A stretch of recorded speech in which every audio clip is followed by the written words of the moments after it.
صلی اللہ علیہ وسلم نے سپینڈ فرمائے، خرچ کیے، دن رات ایک کیا، وعظ و نصیحت کی، تبلیغ کی، اور سب سے بڑا جو اس میں کام تھا وہ توحید کا پرچار تھا۔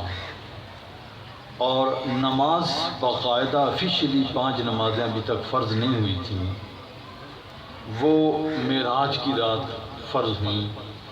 معراج کی رات جو آخری مکی دور میں 11ویں 12ویں سال میں ہوئی، اور اس وقت نماز باقاعدہ 5 نمازیں فرض ہیں۔ اس سے پہلے بھی نماز پڑھی جاتی تھی، 2 نمازیں پڑھی جاتی تھیں بعض روایات کے مطابق، صبح و شام۔ تو ویسے نوافل بھی پڑھے جاتے تھے رات کو۔ نبی پاک علیہ السلام آپ قرآن کریم جو نازل ہو چکا ہوتا تھا وہ آپ رات کو وہ قیام فرماتے، اس میں تلاوت فرماتے، پڑھتے، صحابہ کرام شریک ہوتے، اس میں شامل ہوتے تھے۔ تو مکی دور جو ہے وہ گزرا، ہجرت کا موقع ہے، آپ نے ہجرت فرمائی، مدینہ منورہ آئے۔ ہجرت کا بھی سما بڑا عجیب تھا۔ ایک حدیث میں آتا ہے کہ سیدنا حضرت ابوبکر صدیق رضی اللہ تعالیٰ عنہ، مختصر کر رہا ہوں تو لمبی بات انشاءاللہ کوشش کروں گا کہ جلدی چند منٹ میں پوری کر دوں۔ انہوں نے کوئی چیز خریدنی تھی، ایک صحابی سے انہوں نے چیز خریدی، تو انہوں نے کہا کہ اپنے بیٹے کو وہ یہ ساتھ میرے چلے اور یہ چیز میرے گھر پہنچائے۔ تو راستے میں ان کے والد بھی ساتھ ہو لیے، بچہ بھی ساتھ تھا، تو انہوں نے عرض کیا کہ حضور ذرا وہ ہجرت کا واقعہ تو ہمیں سنائیں جو حضور کے ساتھ آپ نے ہجرت کا واقعہ سنائیں۔ سیدنا صدیق اکبر اپنی زبان سے سناتے ہیں کہ ہم رات کو جب ہم وہاں غار ثور میں ہم پہنچے اور وہاں سے ہمارا سفر شروع ہونا تھا، تو وہ وہاں سے وہ سفر بیان کر رہے ہیں کہ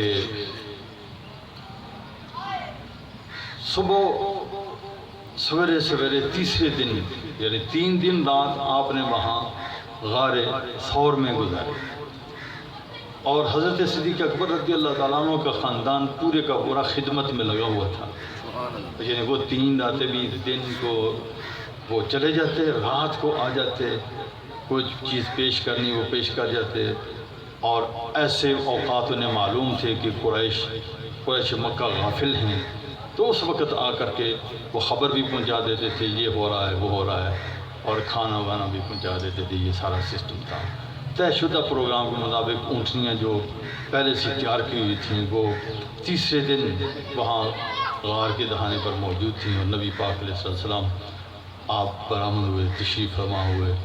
سیدنا صدیق اکبر رضی اللہ تعالیٰ عنہ فرماتے ہیں کہ ہم چل رہے تھے، سفر ہمارا جاری تھا، اور فرماتے ہیں کہ میں کبھی حضور کے دائیں چلتا، کبھی حضور کے آگے چلتا، کبھی حضور کی اس طرف چلتا، کبھی پیچھے چلتا۔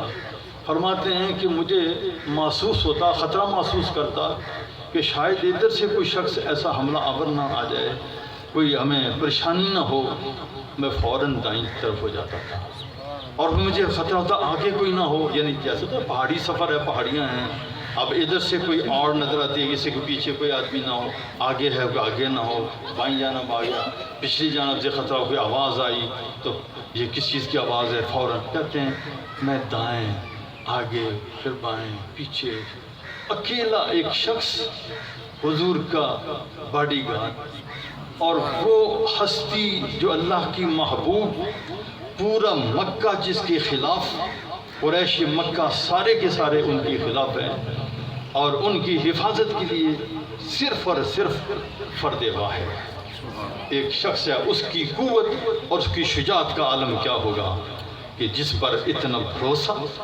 حضور کو، اور اللہ تعالیٰ نے جس کا انتخاب فرمایا کہ محبوب اس کو اپنا رفیق بنانا اپنے سفر میں ساتھ۔ اب اس حالت میں وہ اکیلے سفر کرتے جا رہے ہیں دائیں بائیں. میں کہا کرتا ہوں دراصل صدیق اکبر کی شان کتنی بلند اور بالا ہے. ایک حاجی وہ ہے جو بیت اللہ کا طواف کرتا ہے اور طواف کرتے ہوئے دائیں جانب اس کے آگے پیچھے راؤنڈ گھومتا ہے اور گھومتا رہتا ہے, 7 چکر پورے کرتا ہے. تو کہتے ہیں ایک طواف ہو گیا ہے. لیکن اس عاشق کے طواف کا کیا کہنا کہ جس کا محبوب بھی ساتھ چل رہا ہے اور یہ محب بھی ساتھ چل رہا ہے اور یہ طواف کرتا ہوا جا رہا ہے. یہ ایسا نہیں ہے, طواف کرتا ہوا جا رہا ہے. اب دیکھیں کیا شان ہے اس رسول اللہ کی ذات کی. وہ بیت اللہ ہے جس کا طواف وہاں کیا جاتا ہے, یہ رسول اللہ ہے جس کا طواف ابو بکر صدیق کر رہا ہے.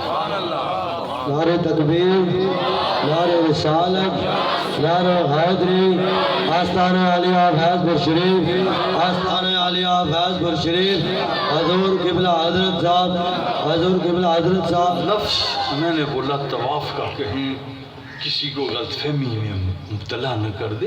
یہ لفظ عام استعمال ہوتا ہے, حدیث کے اندر بھی استعمال ہوا ہے, ہو رہا ہے. یہ ایک طواف تو وہ ہے نا جو حج یا عمرہ کا ایک رکن ہے, اس کا ایک حصہ ہے. لیکن طواف مطلق ہے, یعنی یہ طواف ہے چکر لگانا, اس لیے بہت سارے معنوں میں یہ استعمال ہوتا ہے حدیث کے اندر. تو یہ طواف کر رہے ہیں حضرت ابوبکر دائیں بائیں اس طرح. کہتے ہیں آگے ہم گئے, دوپہر ہو گیا. جب دوپہر ہو گئی تو میں نے سمجھا آرام اور ریسٹ کرنا چاہیے. تو دیکھا ایک بڑی چٹان ہے اور اس کا سایہ جو ہے ڈھل رہا ہے, تو لمبا سا سایہ ہے. میں نے کہا یہ جگہ مناسب ہے آپ کے آرام کرنے کے لیے. تو کہتے ہیں میں وہاں چلا گیا, حضور ادھر چلتے ہیں. اس سائے میں جا کر کے میں نے اس جگہ کو ہموار کیا, صاف کیا. میں نے آپ کے لیے اپنے ساتھ ایک نمدہ بھی رکھا ہوتا تھا کہ کہیں حضور کے لیے وہ میں بچھاؤں گا تو حضور آرام فرمائیں گے. پیالہ بھی ساتھ ہوتا تھا, 2 پیالے تھے, پانی بھی ساتھ ہوتا تھا. یہ سب چیزیں نظام سسٹم یہ اپنے ساتھ تھا زادرہ. تو کہتے ہیں وہاں سائے کے نیچے میں نے نمدہ بچھایا اور عرض کی حضور یہاں آرام فرمائیں. حضور آرام فرما ہوئے. ابو بکر پہرا دے رہے ہیں, گھوم رہے ہیں ادھر. فرماتے میں نے دیکھا کہ بکریوں والا آ رہا ہے, بکریاں ہانکے ہانکے وہ آ رہا ہے. اچھا وہ بھی میں نے دیکھا کہ اسے بھی گرمی لگی ہے, ہاں ادھر ہی رہا ہے. شاید یہ بھی اسی سائے کے اندر جو ہے تو یہ پناہ لینا چاہتا ہے, کچھ سستانا چاہتا ہے, اس لیے آ رہا ہے. فرماتے ہیں کہ میں اس کے پاس چلا گیا. میں نے اسے پوچھا کہ تیری بکری میں دودھ ہے تو میں دودھ لے سکتا ہوں, تم دے سکتے ہو؟ نے کہا ہاں بالکل, کیوں. تو فرماتے ہیں میں نے اسے تھن اس کے صاف کیے, جھاڑ ہے سب اچھی طرح, میں جھاڑو, ہاتھ صاف کرو اچھی طرح سے. پھر دودھ دہا. دودھ دھونے کے بعد پیالے میں لے کے آیا. پھر چونکہ تازہ دودھ تھا, ذرا گرم تھا, تو موسم بھی گرم تھا, لیکن پانی ٹھنڈا رکھا تھا. لیکن خدا جانے وہ پانی ٹھنڈا کس طرح تھا اتنی گرمی کے اندر, جبکہ یہ تھرمس سسٹم یہ ہمارا جو آج کل ہے یہ تو تھا نہیں. تو جو ٹھنڈا کیسا تھا یہ وہی جانے. پر وہ پانی رکھا ہوتا, کہتے ہیں کہ میں نے وہ پانی ڈالا تاکہ یہ دودھ ذرا ٹھنڈا ہو جائے اور پھر حضور کو پیش کروں. اب کہتے ہیں میں حضور کی خدمت میں حاضر ہو گیا. سرکار آرام فرما ہے. اب میں کھڑا ہو گیا انتظار میں کہ حضور جاگیں گے تو حضور کو پیش کریں گے. حضور جاگیں گے تو پیش, جگانا نہیں میں نے حضور. یعنی یہ ہے وہ ادب کہ اس لیے کہ پتہ نہیں حضور اللہ تعالیٰ سے ماوے گفتگو ہوں, وہی اتر رہی ہو. اب مجھے اس کیفیت کا علم نہیں, اس لیے جگانا نہیں کہ بعد میں خلل نہ ہو جائے, کیونکہ اللہ تعالیٰ کی بارگاہ میں حضور خود فرماتے ہیں کہ نبی اللہ جو ہے اس کا آنکھیں سوتی ہیں پر دل نہیں سوتا ہے. اس لیے میں وہاں منتظر رہا. حضور جب بیدار ہوئے میں نے دودھ پیش کیا. وہ کچی لسی کا کہ اس پانی میں مکس ہو گیا تھا, تو اسے یہ بھی پتہ چلا کچی لسی پینا سنت ہے. یہ ہمارے جو پرانے لوگ جو ہیں تو دودھ میں پانی ملا کر کے ٹھنڈا کر کے پیتے ہیں تو یہ اس کی کوئی خاصی تاثیر ہوگی، اسی لیے ایسا کیا ہے، اور پیاس بجھانے میں بھی اس کا اچھا خاصا جو ہے تو وہ اثر ہوگا، اس لیے یہ پینا بھی سنت ہے۔ اب کہتے ہیں حضور نے نوش فرمایا، اس حدیث کے اندر یہ کہیں گے، یہ ذکر نہیں کہ میں نے بھی پیا، اس میں یہ ذکر نہیں، کہتے ہیں حضور نے پیا کہ میں راضی ہو گیا، میں خوش ہو گیا کہ حضور نے نوش فرمایا ہے۔ اب آپ دیکھیں گے، اب میں حیران ہوں، اے ابو بکر بتاؤ تم بھی نہیں چل رہے تھے، آپ بھی تو حضور کے ساتھ چلتے ہوئے آ رہے تھے نا، تو آپ نہیں تھکے، حضور تھک گئے، حضور کو نیند کی ضرورت تھی، آپ کو نیند کی ضرورت نہیں تھی۔ اب پتہ چلا محبت کبھی انسان کو اس مقام پر پہنچا دیتی ہے، اس کے لیے نہ تھکاوٹ کوئی چیز ہوتی ہے، نہ نیند کوئی چیز ہوتی ہے، نہ بھوک کوئی چیز ہوتی ہے، نہ پیاس کوئی چیز ہوتی ہے۔ اور پھر جس کے سامنے رسول اللہ کی ذات جلوہ گر ہو، اور جس نے 3 دن راتیں بلا شرکت غیر اللہ کے رسول کے ساتھ غار حرا کے اندر، غار ثور کے اندر گزاری ہیں، 3 دن راتیں گزاری ہیں، اس کے حوصلے کا کیا عالم ہوگا، اسے تھکاوٹ کیسے ہوتی، وہ اسی خوشی میں لگے ہوئے حضور کی خدمت میں دن رات ایک کیے ہوئے ہوں اور حضور کی خدمت میں لگے ہوئے ہیں۔ کہتے ہیں حضور نے نوش فرمایا حتیٰ کہ میں خوش ہو گیا۔ پھر فرماتے ہیں اس کے بعد جب اور وقت ڈھل آیا تو پھر ہمارا قافلہ جو ہے اب چلنے کا وقت ہے تو چلو اب چل پڑتے ہیں۔ اب آگے جاتے ہیں تو فرماتے ہیں کہ لمبی حدیث مختصر یہ ہے اس کا کہ سراقہ جو طاق میں تھے انہیں کسی طرح علم ہو گیا کہ حضور اس راستے جا رہے ہیں، تو وہ اپنے گھوڑے پر سوار ہو کے تاکہ میں لوگوں کو قریش کو بتاؤں گا کہ میں نے حضور کو پا لیا، فلاں راستے جا رہے ہیں، تو مجھے جو انہوں نے انعام مقرر کیا وہ انعام مجھے مل جائے گا۔ اب وہ اس ارادے سے دوڑے ہوئے پیچھے سے اس نے گھوڑا دوڑایا اور آ رہا ہے، تو سیدنا صدیق اکبر رضی اللہ عنہ کہتے ہیں میں نے محسوس کیا کہ بیچ آ رہا ہے، میں نے کہا یا رسول اللہ اب تو کوئی آ گیا پیچھے، یہ نظر آ رہا ہے۔ تو سرکار نے فرمایا کہ ابو بکر وہی بات جو غار میں فرمائی تھی، ابو بکر ان 2 کی کیا شان ہے جس کا تیسرا اللہ ہو، اس لیے گھبرانے کی بات ہے۔ ابھی جب وہ قریب آئی تو اس کی گھوڑی سواری جو تھی اس کے اگلے 2 پاؤں زمین کے اندر دھنس گئے، وہ منہ کے بل گیا۔ آپ اٹھا اسے سمجھ گیا کہ ادھر سے ہوا معاملہ، درخواست کی کہ میں اگر بچ جاؤں تو پھر میں آپ کی طرف سے جو ہے وہ معاون ہوں گا، میں پیچھے جو لوگ تلاش کرنے والے میں انہیں بھی کہوں گا کہ ادھر حضور تشریف فرما نہیں ہے میں۔ تو بالآخر 1 بار 2 بار 3 بار ایسا ہوا، پھر عرض کی کہ مجھے آپ وسیع کر دیتے کہ جب آپ غالب ہو جائیں پورے علاقے پر آپ کا راج ہو تو مجھے آپ کچھ نہیں کہیں گے۔ تو سرکار نے کہا ٹھیک ہے ابو بکر لاؤ، پھر حضرت ابو بکر رضی اللہ تعالیٰ نے انہیں وسیقہ لکھ لیا، لکھ کر کے دے دیا، وہ انہوں نے لے لیا، پاس رکھ لیا، واپس چلے گئے۔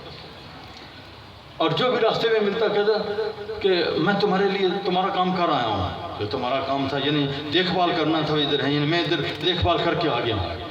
اب یہ بات یہ بھی نہ کہتا تھا کہ میں نے نہیں دیکھا ہے، پر کہتا ہے جو کام تم کرنے جا رہے تھے وہ کام میں کر کے آ گیا ہوں، تو یہ کیا لوگوں کو واپس لٹا دیتا۔ اسے نبی پاک علیہ السلام مدینہ منورہ کے قرب و جوار میں پہنچتے ہیں۔ پھر جہاں وہاں ایک بات ہو گئی، ایک اور شخصیت آ گئے اور ان کے ساتھ اور بھی لوگ تھے اور پورا قافلہ تھا، حضور جلوہ گر تھے، تشریف فرما تھے، تو وہ پہنچ گئے۔ حضرت ابو بکر نے کہا یا رسول اللہ یہ تو قافلہ آ گیا، یہ لوگ آ گئے ہیں۔ فرمایا خیر آنے دو۔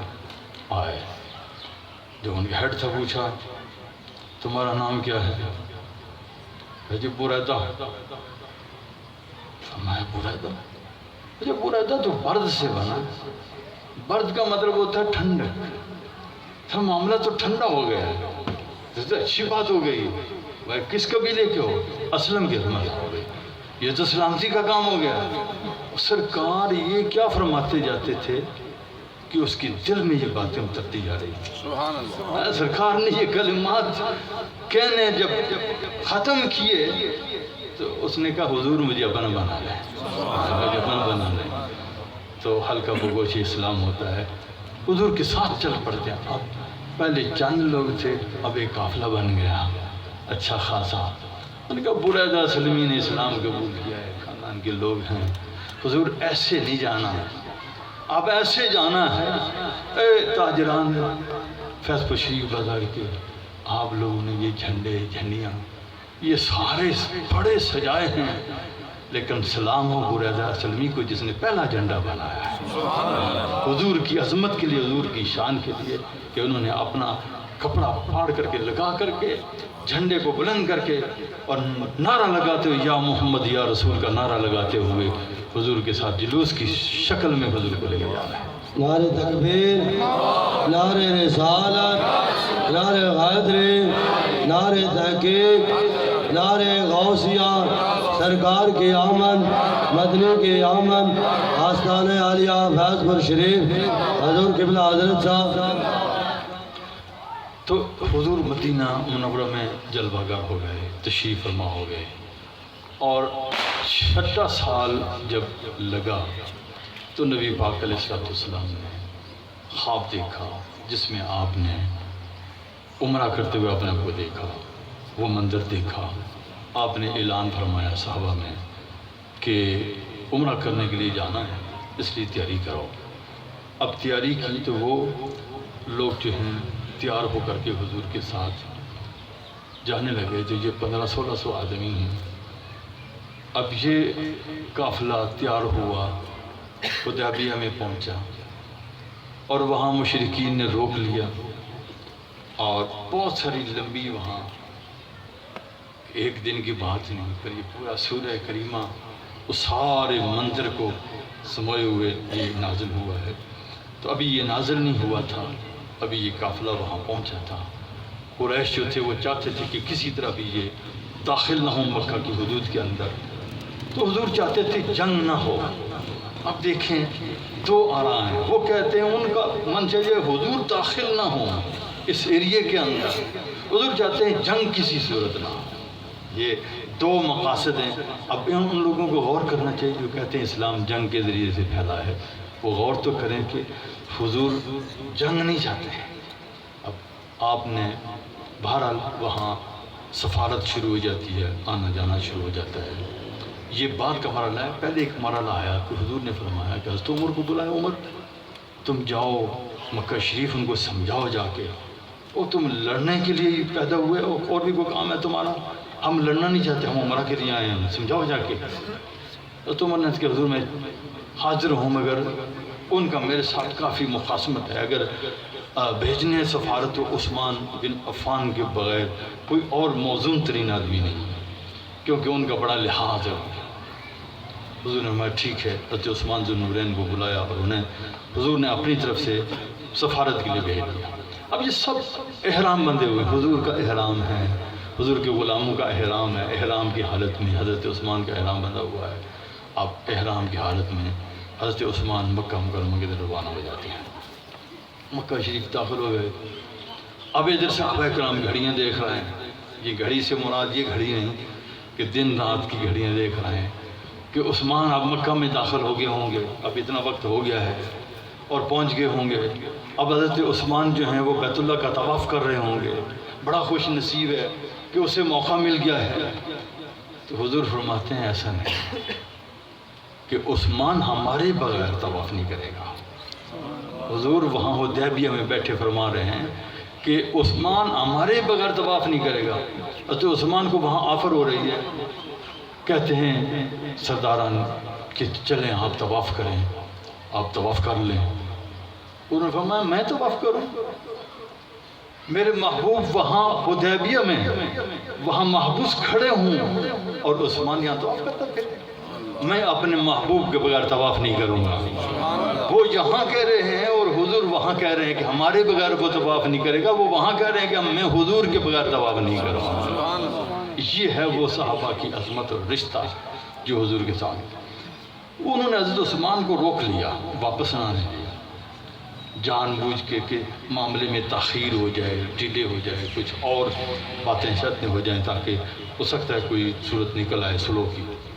تو نبی پاک علیہ السلام تک یہ خبر پہنچی کہ حضرت عثمان کو شہید کر دیا گیا۔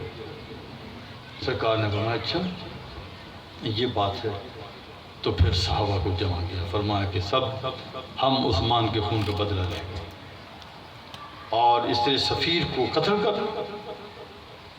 آپ نے فرمایا آؤ میرے ہاتھ پر بیعت کرو۔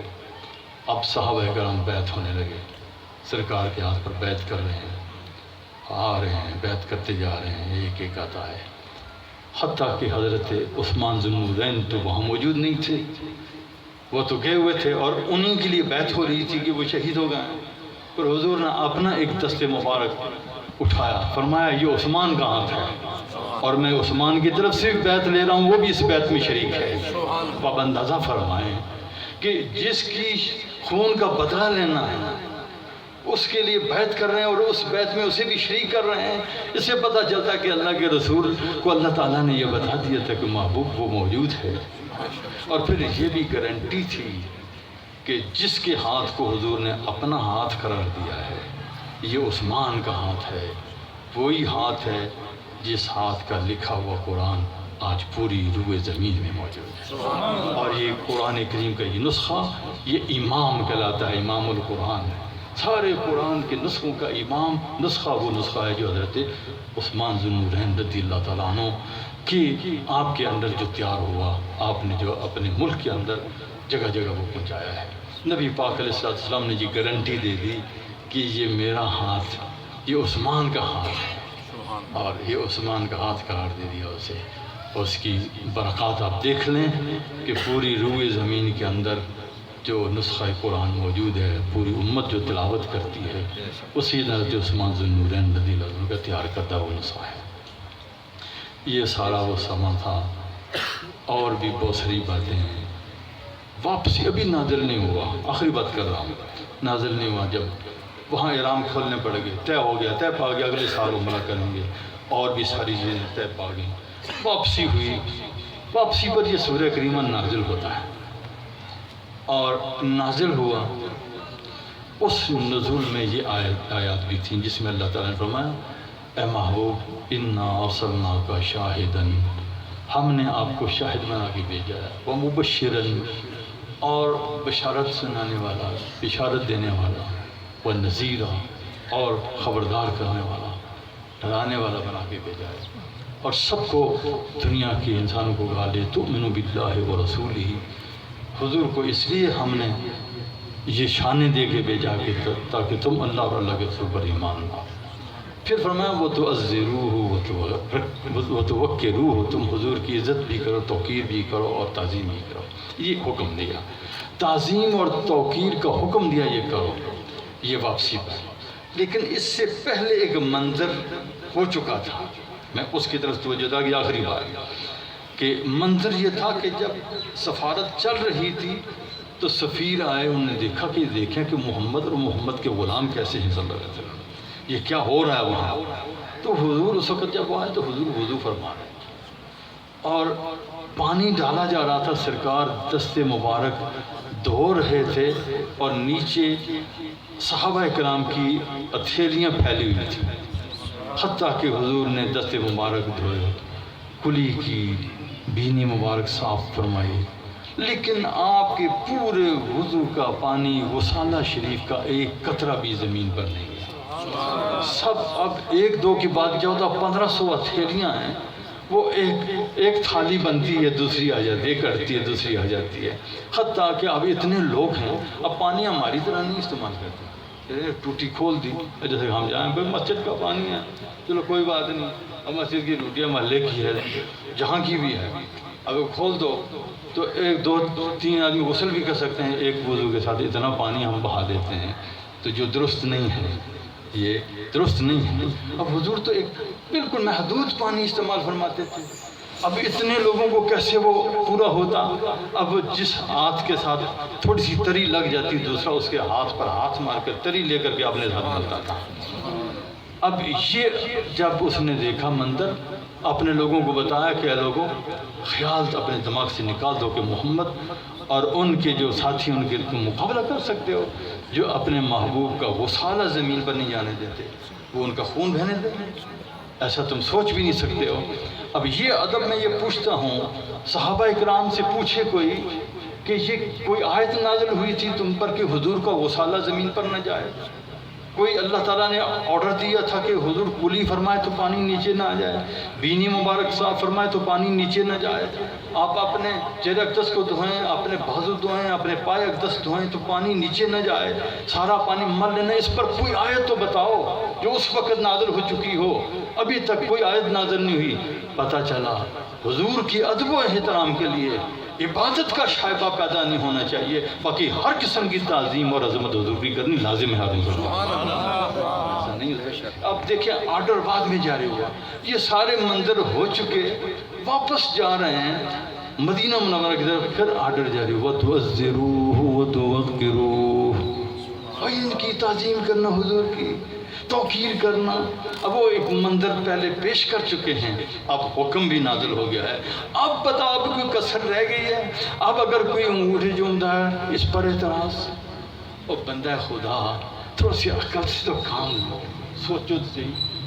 کچھ کہتے ہیں یہ حدیث جو ہے وہ صحیح نہیں ہے جی، وہ موضوعات کے اندر لکھا ہے۔ او بندہ خدا موضوعات کبیر کے اندر ہر چیز لکھی موضوع نہیں، وہ حدیث لکھ کر کے بتاتے ہیں کیا اسی کے اندر یہ لکھا ہے، اس کا مرفوع ہونا وہ یہ محل کلام ہے، لیکن سیدنا صدیق اکبر کا فعل ہونا یہ ثابت ہے کہ صدیق اکبر نے ان کو چوما ہے، آنکھوں سے لگایا ہے، یہ ثابت ہے۔ جب یہ ثابت ہے، صرف مرفوع ہونا ثابت نہیں ہے، موقوف ہونا ثابت ہے۔ اس لیے مولا علی قاری کہتے ہیں کہ جب ایک فعل سیدنا صدیق اکبر سے ثابت ہے تو حضور نے فرما دیا علیکم بسنتی و سنت الخلفاء الراشدین، کہ تم پر میری سنت بھی لازم ہے، خلفاء راشدین کی سنت بھی لازم ہے۔ اگر خلیفہ راشد کی سنت ایک تمہیں مل چکی ہے اور یہ ثابت ہے تو پھر اس پر عمل کرنے سے گریز کیوں ہے؟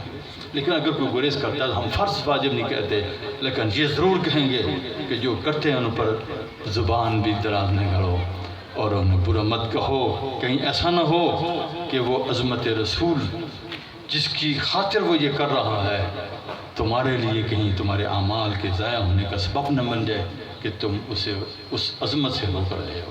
حضور کی عظمت سب سے زیادہ کی جانی چاہیے اور کبھی بھی کمپرومائز نہیں ہونا چاہیے۔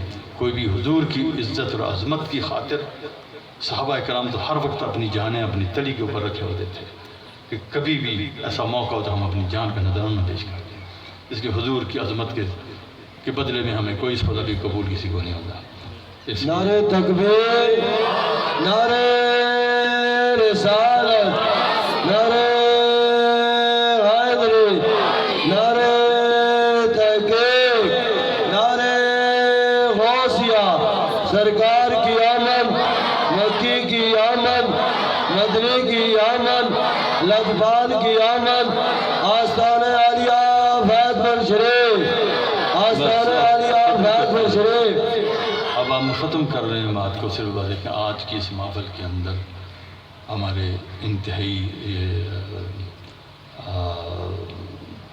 میلاد کمیٹی کی ممبران ایک سے ایک ماشاءاللہ ہمارے سہیل صاحب نے کتنی خوبصورت گفتگو کی اور انہوں نے یہ بتایا ہے ہمارا تعلق دربار شریف کے ساتھ کسی دنیا داری کا تعلق نہیں، ہمارا تعلق رشتہ یہ ہے کہ یہاں سے قرآن اور حدیث کی علوم پڑھائے جاتے ہیں اور اس پر عمل کرنے کی دعوت دی۔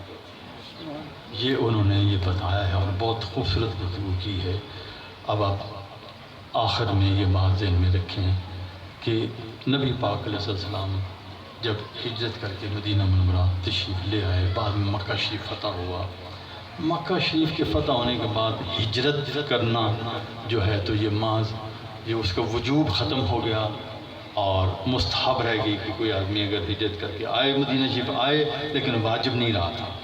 ہجرت کرنا واجب کیوں تھا؟